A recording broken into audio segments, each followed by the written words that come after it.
महाभारत में युद्ध का पहला दिन था। कौरव और पांडवों की सेना आमने सामने खड़ी थी। सभी योद्धा अपने शस्त्रों के साथ पूरे तत्पर थे रणभूमि में अपना दमखम दिखाने के लिए। तभी सहसा युधिष्ठिर अपने खेमे से कौरवों की ओर चलकर जाने लगते हैं। तभी पांडव एक दूसरे की तरफ बड़ी उत्सुकता से देखने लगते हैं, क्योंकि युधिष्ठिर ने अपने अस्त्र शस्त्र रथ पर ही रख दिए थे और रथ से नीचे उतरकर सीधे कौरवों की तरफ चलते जा रहे थे।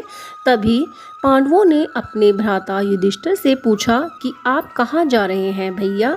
लेकिन युधिष्ठिर ने उनकी बातों पर कोई ध्यान नहीं दिया।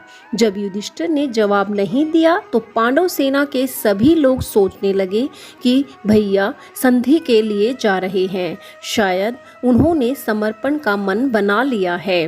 भीम अर्जुन सब चिंता करने लगे। उन्होंने श्री कृष्ण से कहा कि अब आगे आपको ही संभालना है वासुदेव। दूसरी ओर कौरव भी युधिष्ठिर को अपनी ओर आता देखकर यही बात करने लगे कि युधिष्ठिर हमसे डर गया है और समर्पण करने आ रहा है। दोनों सेनाओं के लोग अपने अपने स्तर पर युधिष्ठिर के लिए अलग अलग बातें करने लगे, लेकिन सच्चाई किसी को नहीं समझ आई। दुशासन तो कहता है, क्यों धर्मराज भयभीत हो गए, क्षमा मांगकर वनवास ग्रहण कर लीजिए आप।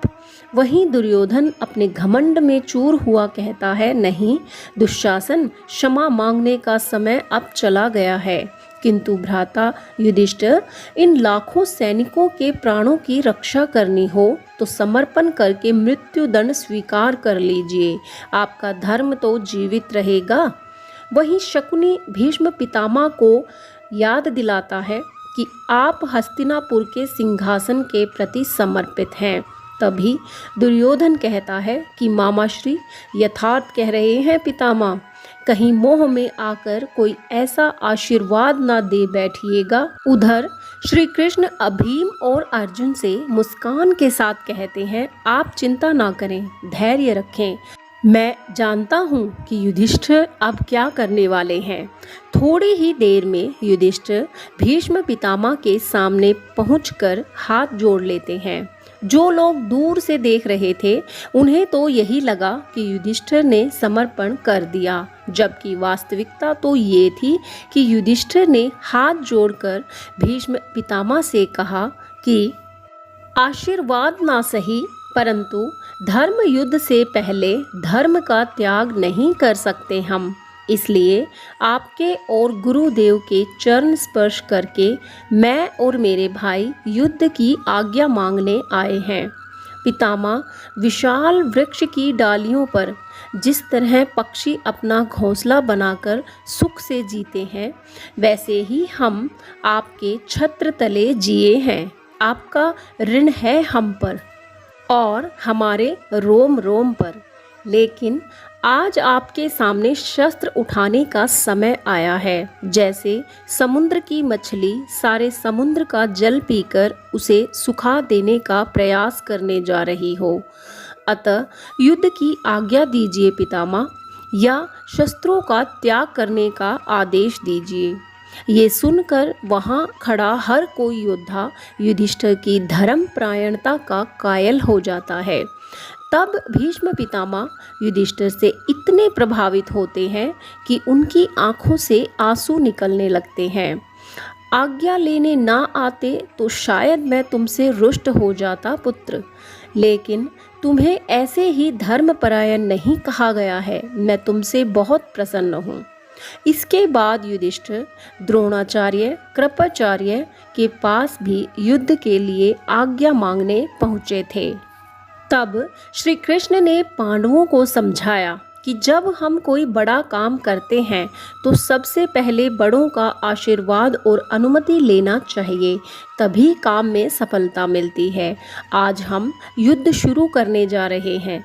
युधिष्ठिर अपने बड़ों का आशीर्वाद लेकर ही काम शुरू करेंगे। जब हम बड़ों का आशीर्वाद लेकर कोई काम करते हैं तो साहस बना रहता है, हम पूरी ताकत के साथ अपना काम कर पाते हैं।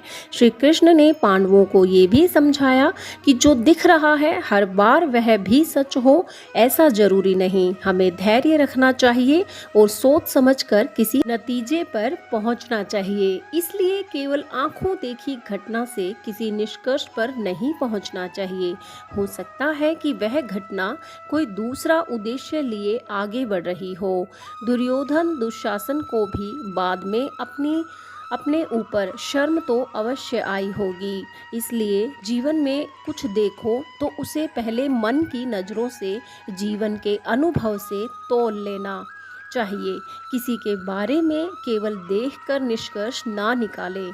यहाँ तक कि युधिष्ठिर के भाई भी यही समझे थे कि भैया आत्मसमर्पण करने जा रहे हैं, क्योंकि उन्हें लगता था कि कहीं ना कहीं भैया युद्ध के पक्ष में नहीं हैं। इसलिए कहने का तात्पर्य है कि कई बार हमारे नज़दीकी भी हमारे किसी कार्य को दूसरे प्रयोजन से जोड़कर देखते हैं। हालांकि समय सबसे बलवान है, सब कुछ सामने आ जाता है। इसलिए अपनी बुद्धि और विवेक का इस्तेमाल जरूर करें किसी घटना पर अपना विचार देने से पहले, अन्यथा या तो आप हंसी का पात्र बनेंगे या गलतफहमी के कारण आप अपना ही नुकसान कर लेंगे। तो ये थी एक छोटी सी कथा जिससे हमें जीवन की बहुत बड़ी सीख मिली है। आपको कैसी लगी कमेंट करके ज़रूर